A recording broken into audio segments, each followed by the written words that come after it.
ఈరోజు బ్యాంకులు సీనియర్ సిటిజన్లకు చేస్తున్న అన్యాయం గురించి నా విన్నపం.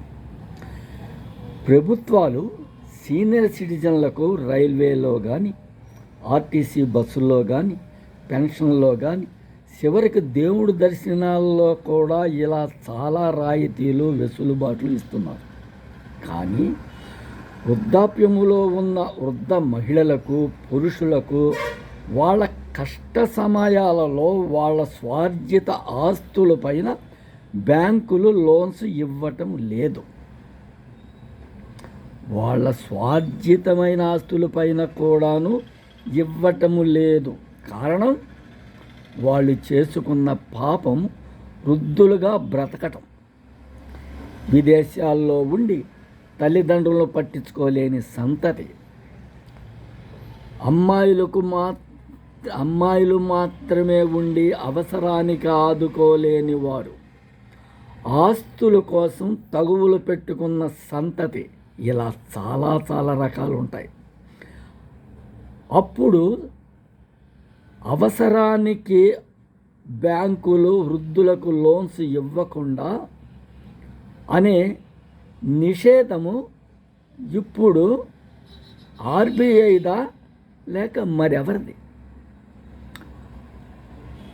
లక్షల కోట్లు పెద్ద దళారీలకు లోన్స్ ఇచ్చి వాళ్ళని విదేశాలకు పంపటం, రాజకీయాల్లో ఎమ్మెల్యేలుగా, ఎంపీలుగా చేయటం, వాళ్ళ వల్ల కోట్లు నష్టపోయే ఈ బ్యాంకింగ్ వ్యవస్థకు వృద్ధుల విషయంలో చాలా అన్యాయం చేస్తున్నది అనే ఆలోచన కూడా రాలేదా? ఆస్తి ఉండి అవసరానికి వైద్య ఖర్చులు కూడా లేక చనిపోతున్న వృద్ధులు, వాళ్ళు చస్తే మనకు ఆస్తి వస్తుందని వైద్యం చేయించని వాళ్ళ వల్ల ఈ వృద్ధులు ఆస్తి ఉండి మరణ సమయాల్లో ఉపయోగపడటం లేదని వృద్ధుల మానసిక వ్యధను అర్థం చేసుకుని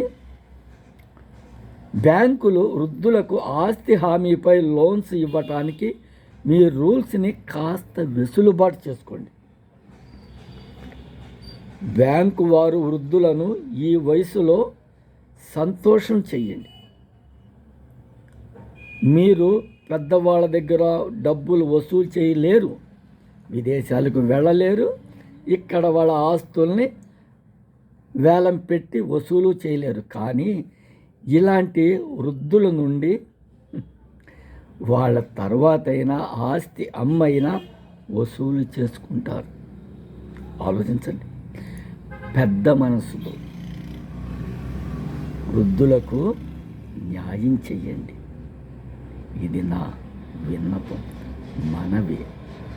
వాళ్ళ తరపుగా నా ఆవేదన. మీ తోట చంద్రశేఖరరావు.